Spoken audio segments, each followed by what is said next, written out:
sexy people? It is Dave, it is Duncan back from Metal Epidemic for another album review. For this review, Duncan and I have been checking out the new release from Las Vegas hardcore band SpiritWorld. The band's new album, Helldorado, will be released on March 21st via... It's a great fucking name. I think we have to stress that. I took a screen grab of the album artwork and stuff and sent it to my friends with the tagline, "The perfect album name doesn't exist." ... It's kind of amazing. It's pretty genius. March 21st via Century Media Records. Helldorado is the third chapter in the SpiritWorld's Inferno saga. The iconoclastic Stu Folsom has been building the SpiritWorld universe since 2020, beginning with the band's debut, Pagan Rhythms, and blossoming on sophomore album Death Western, both released on Century Media. Distinct from any other band in the scene, SpiritWorld thrives in its own aesthetic realm, a place where thrashing hardcore, Wild West stylings, and supernatural horror dwell in a macabre harmony. More than a musician, Folsom is an author too, and SpiritWorld's music goes hand in hand with Folsom's writing. The first two albums were soundtracks to his book, Godlessness, a series of Lovecraftian horror tales set in a fictional Old West. Now, with Helldorado, Folsom will demonstrate that everything thus far was merely the prelude. SpiritWorld is just getting started. Helldorado cements the band's brand while making new moves that show the breadth of the potential in store. This record, more so than the last two, I think you will hear way more fearlessness and confidence in the choices. Things that were showing up as interludes have manifested into fully fleshed out pieces. At its heart, Helldorado is a punishing, unrelenting masterclass in crossover and hardcore thrash, but in a scene where every riff has been played before and every great band has 30 contemporary acolytes mining their catalogue and doing worship albums, there is something in the strangeness of Helldorado that makes it endearing. Maybe it's a risk to incorporate things that will be pretty far out there for the casual punk or metalhead, but having the opportunity to make a record comes with a responsibility for me. I dreamed of making records for so long, way before I could play guitar or do any of the practical things you need to be able to do. I take it very seriously to follow my gut and let my style hang out on these records. I only want to do things in life that I am all in on. If that makes me an outcast, or even more fringe than your average underground music act, then that's okay. The stench of being genuine is beautiful. Guests on the album include the dude from Blackbraid, whose name I'm not going to try and pronounce. Well, that clears up something for me, right? Is that on Track Oblivion by any chance? I think it may have been. Yeah. There was a blackened vocal yes, on that. Yeah. The fucking, karate chopped me right to the nads. Also got Zach Blair from Rise Against and Frederick Leclerc from Creator, also on the album. Lyrically, Helldorado explores new territory as well. While SpiritWorld's first two albums were companion pieces to Folsom's book, Godlessness, Helldorado moves beyond the book's pages to tell the story of what happens next.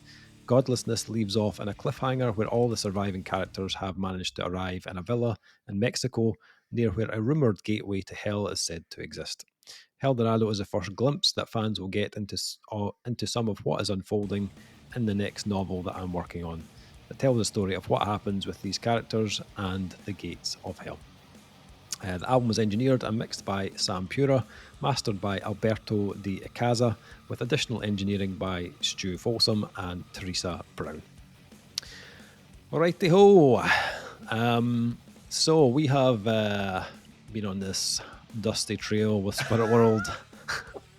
Oh, what are you doing? Sorry.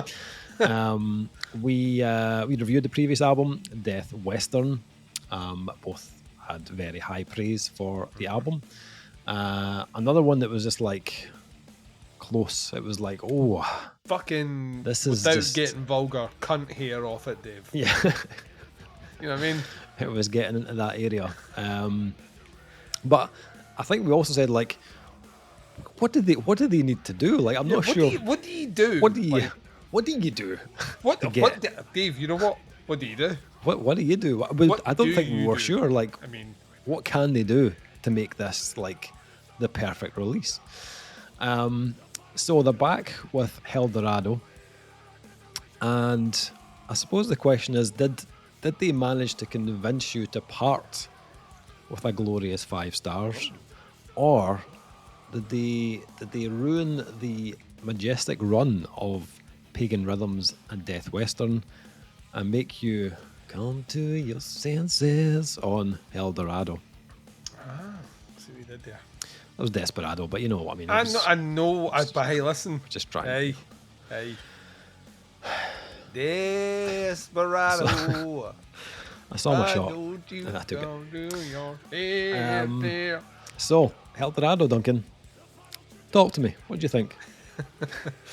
I'm a cowboy, Dave. God, here we go. On a steel horse I ride, and I'm wanted to do this review. So let's do it. I had a tough time with this. I'm not gonna lie. I'm not gonna lie. Like, where to begin? Right. From the beginning, Duncan. From the beginning. They give it the start. In the beginning, nothing, and then God said, "Let there be light."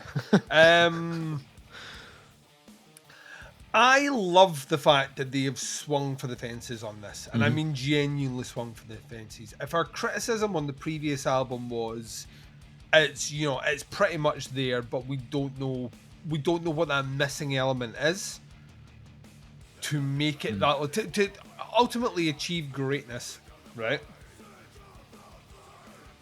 I think they went in almost with a kind of rip up the rule book mentality, which I kind of love as well. I've said this before. I think certain bands could rest easily in their laurels. They put it much better in their PR statement, by the way. And sometimes you do need to go big or go home, and that means taking risks. And there ain't a lot of bands in the hardcore genre taking risks. I would argue it is one of the more stale genres of music that we have, in terms of kind of innovative songwriting. Are really pushing the boundary. Like the most exciting things that we get in hardcore are when bands sound like older bands now, or when bands discover a new way to do like a breakdown. That's about it. There ain't much new being brought to the hardcore scene. SpiritWorld did not get that memo, like even a little bit. Because what they brought to this is a lot of what you got on Death Western, with those kind of massive Slayer-esque kind of riffs, those huge punishing hardcore grooves, like gang vocals for days. Like there's so much gang vocals on this that like the American president has like literally signed an executive order on gang violence. There's that much of it on this album. A new gang in town, Dave. Sheriff ain't gonna get these boys. Like, there's so much of it, and it all works. It's really well produced. But what they've done is they've tried to flip the script a little bit and introduce some more of that kind of more authentic kind of country western sort of, specifically country, not country and western as in. It's more the film kind of. I expect to see a horse like slowly moving into a town, or like the band walking into a bar and the guy playing the piano stopping and everyone looking at them. It's kind of is that sort of level. It's kind of the filmic version of the Old West than it is necessarily the kind of musical version of the Old West, right? And the first big indication you're going to get of that is not even Enabling Grime, which is the opening track, where it does start off with a tease of that before it kicks into the very more traditional kind of SpiritWorld sound. It actually comes in somewhere around the kind of second third of Birdsong of Death, which opens with what I can only describe as like this jaunty guitar riff that could easily be on any late 90s fucking American Pie road trip movie or something like that. It's like, it is the happiest diddling, it's just, and it's so jarring. The track then moves into something kind of more American folksy and kind of, but like still very bright and kind of happy. And it's so against the grain of Western Stars in the Apocalypse, the track that comes before, that the first time I listened to it, not expecting it, I was kind of like, well, Like, has this skipped? Like, am I on a different album? Did I get the wrong download? And then the band bogglingly put Prayer Lips beside it, which doesn't bring things back heavier. Does have a bitchin' saxophone on it though, which is kind of fucking amazing. You put saxophone in, you're getting a 0.5. I mean, that's just the way I roll, Dave. But it is another kind of slower track right beside a slower track. And then you jump into Waiting on the Reaper, which is a track that could have been on the previous SpiritWorld album. There is a section where it gets a little bit more kind of almost Papa Roach-y, it's kind of instead of the kind of full-on Slayer thing. But it's a cool track. Oblivion then is just like, Oblivion starts off completely typical, and then that blackened element comes in the end in the vocals, and I was like, this is a new genre, can I have this please? It is so fucking great, it is so good, and it's such a clever placement on the album as well, because it's track 7, but we're kind of close to the end, and then it kind of finishes off in a way where you get, I was going to say a predictability, it's not that. Cleansing slows the album down again, but that's fine because it's the third to last track, so what I'm expecting is like bangers to close things out. And that's kind of what you get. Stigmata Scars is kind of like, you once again, a very kind of typical SpiritWorld track, very groove driven, very hardcore, very gang vocals, and kind of finishes with a big Slayer kind of it's a total Slayer riff, but I like how they do it so it doesn't sound identical to Slayer. And then you get Nihilism, which is the final track,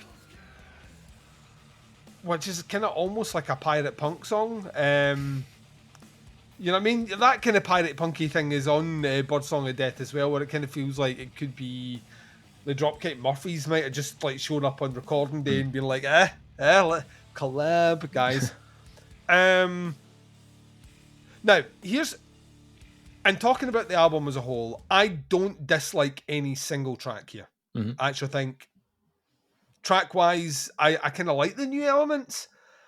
It's the flow of the album that, to me, is just is bizarre. It's weird, actually, to the point. And that flow is, like, Abilene Grime, that opening track, has the indication that we're going to get something a bit quirkier. Yeah.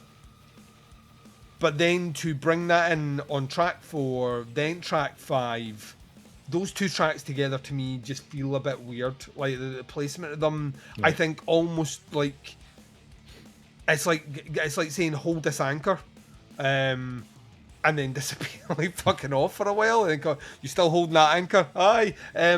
It slows the momentum of the album down quite a bit for me, and then it kind of picks back up. But when it picks back up, it takes a full song before, in my opinion, things gain the momentum that the album had before. Which is just, it's weird. It's like, it's kind of, I couldn't get my head around it, and I thought once I knew that was how the songs were placed in the album, on subsequent listens it wouldn't be as abrasive to me. That is not shifted. Like, every time diddling on track 4 kicks in right at the beginning, I'm instantly struck with, I don't know why this is here. Prayer Lips is a great, I would almost take out track 4 altogether and have the album minus track 4 and everything else as is, and I think my big issue with it would probably be removed. Not that I, once again, stress, not that I dislike track 4. I really like it. I just think it's an awkward placement for the flow of the album. It doesn't assist it in any way. I think it slows down the album needlessly when it's kind of really and Death Western didn't have that issue at all. They might argue it's a bit more formulaic and maybe not breaking the mold, but the one thing that album did was fucking flow from start to finish. There was no break moment, there was no bit where things kind of lost direction, and that track to me kind of feels like not a step too far, but a misguided step in the composition of the album, which is the best way I can sum it up, I think, even though it might sound like I'm talking gibberish. It is super short, this album. You fucking fly through it. So even though it does slow down for those two tracks. It doesn't actually, once the thing picks back up, it races towards the end. And I love so many elements about this. I think vocally it's really interesting. I like his clean vocals, even though they do go a bit, like I mentioned before, Dropkick Murphys-esque. It's kind of almost kind of kelp punk style vocals he does on the kind of more punkier side that they have. His hardcore stuff is fucking great. Always loved that. The band like have no shortage of riffs that are just great hardcore riffs, great Slayer riffs. And even what you get here is when they do those kind of, like I say, old-fashioned, old Wild West riffs, those, like, they can play them as well, so they're obviously very, very, very good at that. I don't think the drums are remarkable on this album as they were in the previous one. They feel a bit more locked in. That's fine. I think it suits the music. So yeah, I love the fact that they've pushed the boundaries. I wish more bands would do that, to be honest. Do I think it all works? I think individually standalone tracks, everything on here works in isolation. I think collectively as an album, it doesn't all work together in the flow. I think the big issue for me is, like I said before, I think the placement of track 4. I don't even know where I would move that to if I was moving it around. I think, and it's not that I dislike it, I actually really like the song. I just think the placement of it needlessly slows an album which is not even 10 minutes in, like right down very, very, very quick. And it kind of struggles to, takes almost 2 songs to kind of find that momentum again before you're slowing down at the end. So, talk me around. Like, what am I missing here, or what am I looking at from the wrong perspective? I'm assuming that you have a difference of opinion than I, but I don't know if I enjoy this as much as I enjoyed Death Western. Okay. Death Western, I think, was a riot. Like, I loved the shit out of that album. And a lot of it, I said on the review, did what it said on the tin. Like, if Slayer started a hardcore band, this is how it would sound. Like, basically. I didn't really have any idea what direction Helldorado would go in, but I was kind of fairly certain, like, knowing what they've done on the previous 2 albums, I was like, okay, I'm expecting this to rip me a new asshole, like, based on the first or the previous 2. And I was right. Like, this album, like, fucks like a porn star on steroids. This has, like, all the groove and the spit and the savagery of Pagan Rhythms, the first release, and the character that they started to give more of on Death Western. However, this is album 3 in the saga, as they put it. So, like you said, things I think needed to go big or go home, I think, for this album. And they ain't gone home, Duncan. No. Like, they're swinging, like this is Babe Ruth swinging for the fences. They pointed there. Yeah, Dave. As I said, they're going through the gates of hell on this one. SpiritWorld have said, "Fuck it, let's double down. Let's take those characteristics from the previous album and just fucking lean right into it." And in my opinion, they've created the best album out of the 3. Really? This is fucking amazing. Go for it, Dave. This is SpiritWorld fully letting their hair down, like, and not giving a single fuck while they do it, and I kind of love them for it. And they do not hang around getting into it either. Like, where Death Western was like, gave us that kind of like minute intro of the kind of Ennio Morricone style spaghetti western guitars. The opening of Helldorado has no real intro. It's right into Abilene Grime, which does, as you said, it kicks off with this kind of like hillbilly kind of shuffle. And I was like, all right, okay, this is like a little bit weirder than I was expecting. And Stu Folsom is giving you a slightly less aggressive vocal delivery. It's still shouty, but it's kind of less kind of rasp and grit. That doesn't last too long though, because you're about halfway through and as Stu shouts, "Dragging me to hell." Yeah, and the transition into full-on Slayer worship goes, and we're off into like just foot stomping hardcore territory, and the mosh continues. The next two tracks just decimate you with like chunky grooves, and the band are just like leading the charge like into battle. They're hitting all the sweet spots of that crossover style. There's so much like Hatebreed and power trip nods that I was in it, like just headbanging along. And then track 4 kicks in. Yeah.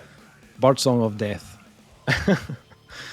And I'll admit, my first listen, I was not ready. Like when that pivot happens on track 4, check, please. I was like, what the fuck? Like what's happening here? Like this is okay. This is where they're like, okay, here's the risk coming. Okay. And I was like, imagine if Against Me had the kind of rockabilly of Tiger Army.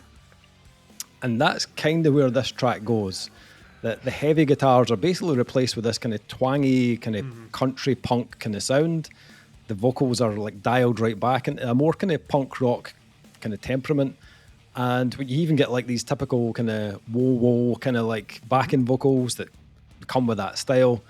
And the track has like a huge hook, like, and when the track first started, I was like, is this a jump too start? Is this too far? Like I'm not sure. Like, and then by the end of it, I was kind of starting to sing the chorus by the end of the track. And I was like, what the fuck? What is going on here? And I was like, okay, this is kind of interesting. And I did something after I heard that track. I'd heard obviously the previous two albums, Helldorado and Death Western and Pagan Rhythms.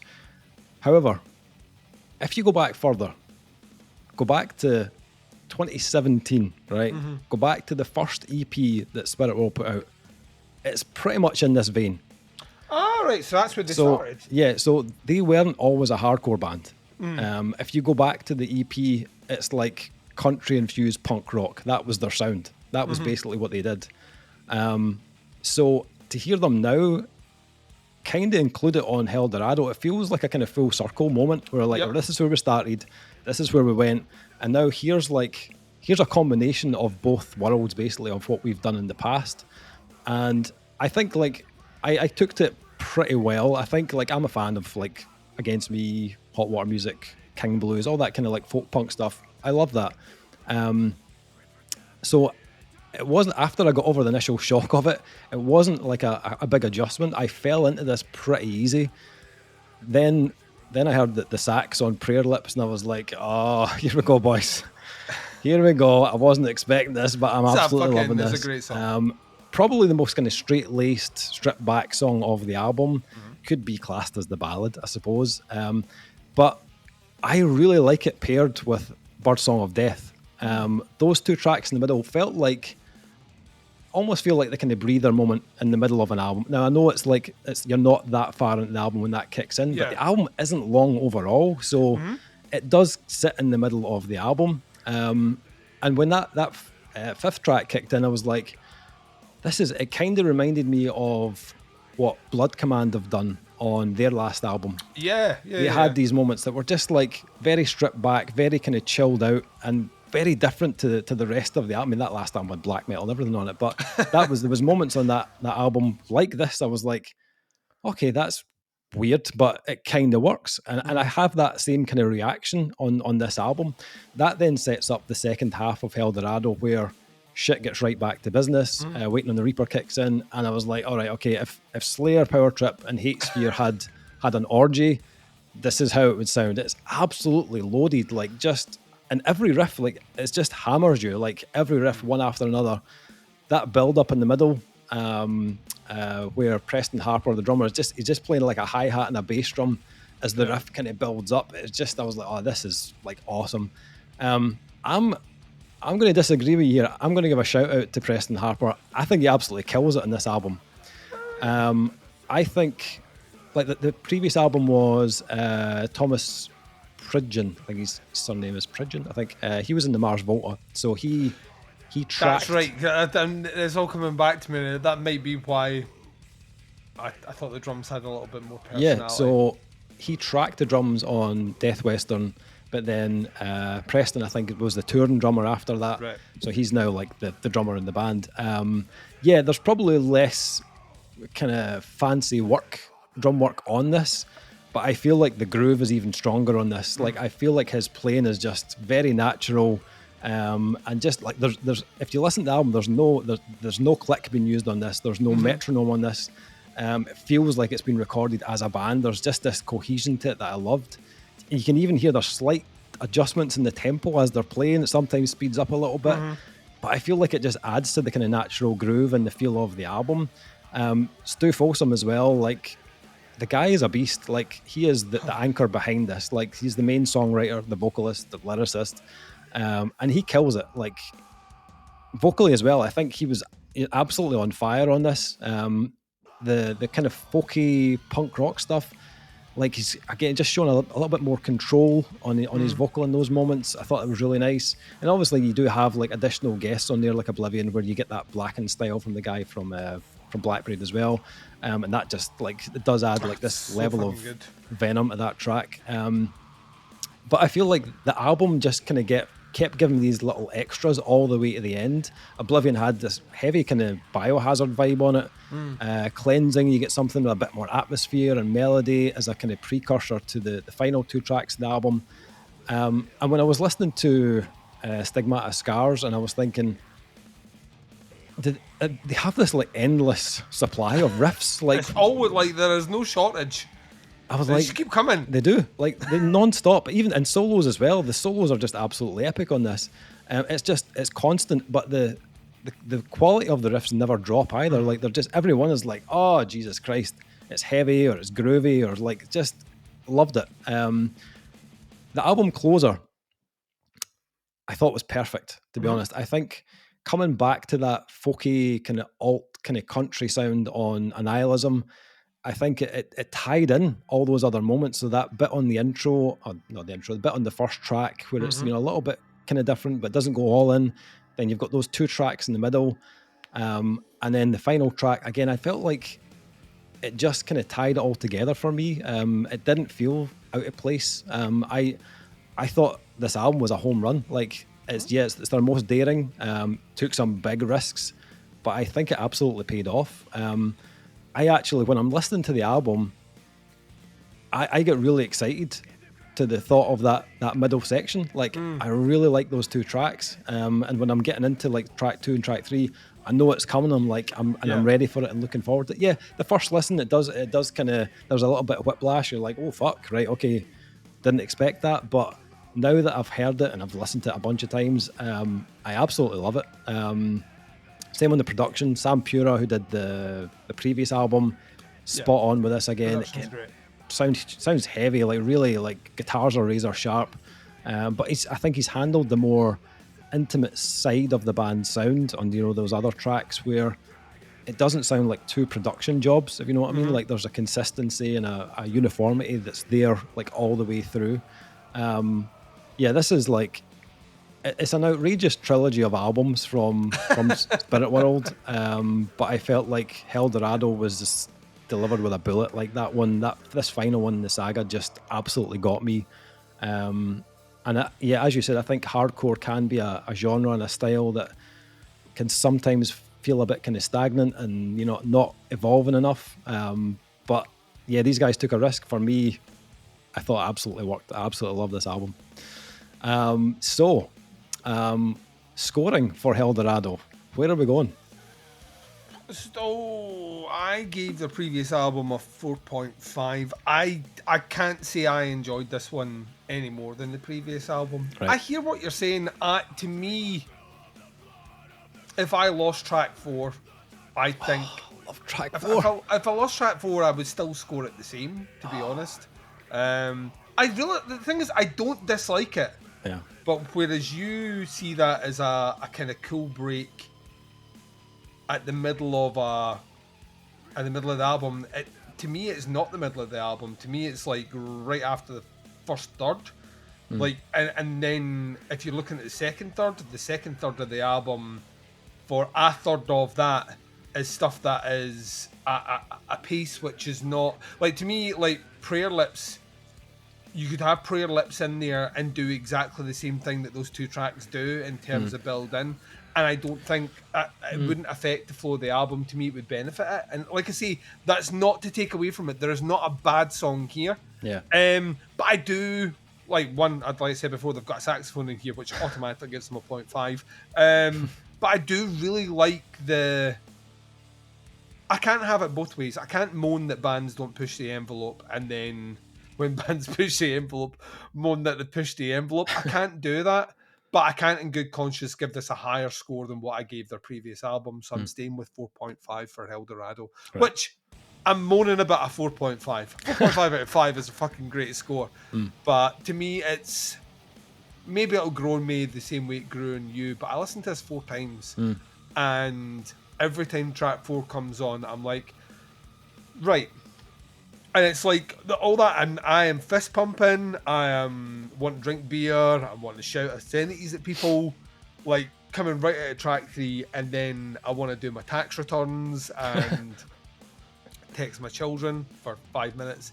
And then I want to break shit and fuck for the rest of the album. So it's an odd choice that doesn't necessarily work for me the same way it works for you. Right. So I will hand off for you to give it the grade that I think I know you're going. Oh, this is a straight up 5. This is there's no way like Squeeze this week, Dave. Like Squeeze. No, I couldn't give this anything less. Like I thought this was awesome. Like, yeah, and like I just everything about it. Like, I think had you only went with one of those tracks in the middle, it would have been too predictable. Like, the thing is, I've not listened to it with that. Like, I didn't do now in hindsight, I probably should have experimented and jumped track 3 right to 5 to see if that made a difference. I didn't do that, but I don't even think if I did that, it would change my score. To be fair. Yeah, I adore this. I thought it was fucking awesome. I think it's the best one of the 3 for me, and it's kind of exciting to think, like, where do they go next? Like, what do they do after this? We asked this the last time, and I think they're one of the few bands that we've reviewed in the time that we'd be doing this where I genuinely, even if it doesn't all work for me, they take risks. Yeah, that's important for bands that are one. That's important for bands that want to grow. And some bands need to refine their sound. And that's the growth. You know, it's like they polish off the edges of what they've got, or they lean more into a particular aspect. And other bands grow by kind of almost, like 4-Stroke Baron's the example of that, of bands who literally go at that. Well, there is no rule book. You know what I mean? We can do whatever we want here. Yeah. And I like both versions of that. I hope they continue to expand, grow, and all the rest. I'll tell you now, if the next album comes along and it has a kind of country hillbilly punk song, it's not going to be Whiplash to me, because I almost anticipate it'll be part of their sound. But at the same time, if it's not there, I'm not going to be like, oh, they can do whatever they want. And as long as our main man Folsom here just continues, he's clearly a very, very, very talented, innovative guy and an excellent guitarist. I think they're in safe hands. So, like, he doesn't appear to be short on vision. Yeah. And vision's what the band have maybe over almost any other hardcore band we've ever reviewed. And that they have a clear scope of, we've got a theme here, but we've got vision to make that theme listenable. Yeah. So, yeah. Time will tell. Time will tell. Indeed. So that's SpiritWorld, Helldorado, out on March 21st on Century Media Records. Links below to the band, the pre-order, singles. Have a listen, see what you think. Happy to hear your thoughts and opinions on it. Let us know. That is the review. Thank you for checking out. Much appreciated. We'll be back with another review very soon, but until then, take care. Speak to you soon. Bye, everyone.